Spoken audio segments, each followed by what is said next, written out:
All right. Good morning, everyone. And thank you so much for joining us all here today. Today's shiur should be Le'ilu Nishmas, our dear friend Menachem ben Yisrael Yaakov, as well as my dear aunt Rivka Bas Gavriel Tzvi, and for Zaidi, Reb Shmuel ben Yosef Dov HaKohen, and B'schus L'Refuah Shalema Bekarov Meshalem ben Sarah Miriam Basara, and Yair Yeshia ben Chaya Atara. Today, we are on page 261 in the Yard Scroll, for those who are following along. And today we are on the seventh and final refutation. The seventh and final argument that we are going to make with this individual that is a solicitor of security deposits of Hashem. And for the last time on this chapter, a solicitor of security deposits from Hashem is someone who does not set aside time to first do God's will. He asks or requires of Hashem to first give him a deposit, meaning to first give him enough money so that he could have the time to do God's will. And his claim is that I don't have time. I need to go out and earn a living. I'm working 3 jobs, all that fun stuff. And I don't have time for you, Hashem. I don't have time to set aside to learn and to do mitzvahs. And again, I want to put the mindset of here. This person is not someone who doesn't, keep mitzvahs amasim tovim, yes. But it's someone who just doesn't have the full bitachon to set aside some time to do a little extra for Hashem, to do what is supposed to, maybe to learn a little bit. And his claim again is always that I'm struggling. I need to make money. I need to go out and work, and so I don't have the time. And when I'm done, I'm tired and all that fun stuff. And the example that Shaar Habitachon uses is a storekeeper who collects a security deposit from an individual. And so today, V'hashavi, and the seventh response to a person who solicits a security from Hashem is Ki hamemashkin es chaveroi, that one who takes a security from his fellow. Einoi mimashkinoi elo acha shehu yochel amalos ma shemishkenu ba'avuroi mehen ha'olam. He will not take this deposit unless he's able to deliver the merchandise for which he is taking the security. So if someone comes into the store and says, hey, I want to order this and this item, but the storekeeper is unsure if that product is even available, maybe it's discontinued or whatever it is, he's unsure if he can get it, and he would not take a deposit from the person until he's sure that he can get that item so that he can order it, that the manufacturer will send it to him, right? However, someone who requests a security from Hashem, right? He's saying, Hashem, I'll do your will if you pay me in advance. By asking Hashem to give him the benefits of a secure income for life in advance of serving him, he does not have the ability on his own to repay these benefits through his service. What he's saying is, he's not capable of ensuring that these goods and services, this service of Hashem, is going to be available for him to do. Why? And he goes on to say like this, he's not assured of being able to do mitzvahs that might repay his previous debts that he already owes to Hashem. We spoke about this, that you already owe Hashem so much for the past benefits that he received. Certainly he cannot be confident of doing even more mitzvahs so as to repay him for the new debts that he will incur on the account of the additional benefits of his solicitation to Hashem for this additional income that Hashem is going to give him today for later on. Why? Here's the important part that we need to understand why this is so. This is because even a righteous person cannot do mitzvahs and thus attempt to repay the debts he has for the goodness that Hashem has bestowed upon him, unless Hashem helps him do them. Let's go back over here.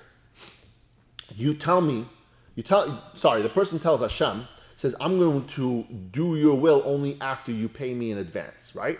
We learned this, that a person has bechira. We can have the will to do a mitzvah. We can have the will to do Torah, to learn Torah. We can have the will to do all kinds of things that Hashem needs us to do. But at the end of the day, carrying out physically that ability to do so is only on Hashem.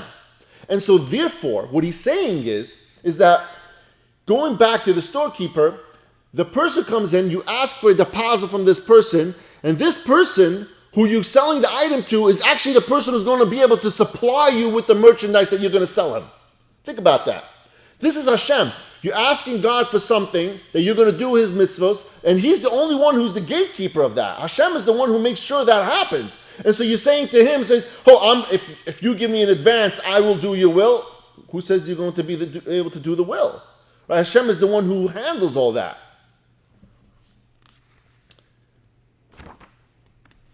He says like this, and earlier one of the Chacham, one of the Hasidim once said, and he composed a tefillah to Hashem, and actually this was actually Rav Saadia Gaon. Rav Saadia Gaon, even though it's not something that we use so much today, but he composed a tefillah to Hashem. And he says, even an intelligent person who recognizes you and serves you cannot take pride in his deeds, in his own deeds. He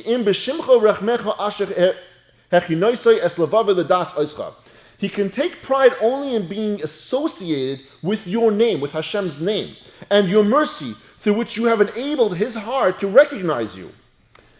He's saying over here, the true concept over here is not that you are happy with the outcomes, but you're happy with just being associated with Hashem, being part of his brand, being called a Yid. That's the happiness that we have over here. For only through you do all of Israel, all the Yidden, attain righteousness and glory. It says in Tehillim, as they say, we glory in Hashem all the day and we thank your name forever. Selah. It says, a righteous person knows that whatever he achieves is not a credit to him, but to Hashem, who enabled him to achieve it. And since no one has the ability to fulfill mitzvahs unless Hashem helps him, right? So going back to this example, only in the ways of someone that Hashem does it for and makes it able to happen, one who asks Hashem for security in advance is acting like a merchant who takes the security from a buyer for merchandise that he does not have, and the only buyer that can help him, the only person that can help him is his buyer, who's the one who's going to help him procure this. And that's the bottom line of that. And in the last part over here in the Cliff Notes, he says something extremely, extremely beautiful. He says, we thank your name forever. That's what it says over here in the past. He said over here, right? He says, while Chavos Avavos does praise the quotes of Rav Saadia Gaon, but has not really become really mainstream, we do say these words two different times in davening. He says, in Matovu, in the morning, we say, as for me, through your abundant kindness, Hashem, I will enter your house, meaning I will go to your house to worship, I will go to a base at Medrash, or to learn. I will prostrate myself towards your holy sanctuary in awe of you, meaning that because of your abundant kindness to me, I want to go there. I want to go to the Beis HaMedrash. We enter Hashem's house. We enter Hashem's, the Beis HaMikdash or the Beis HaMedrash to daven and to learn. And the attitude is that it's a privilege we have been given and granted in his abundant kindness. The concept that we're able to do mitzvahs is a kindness that Hashem gave us for that ability, not just a gesture on our part. Similarly, we end our tefillas in the Aleinu. What do we say in Aleinu?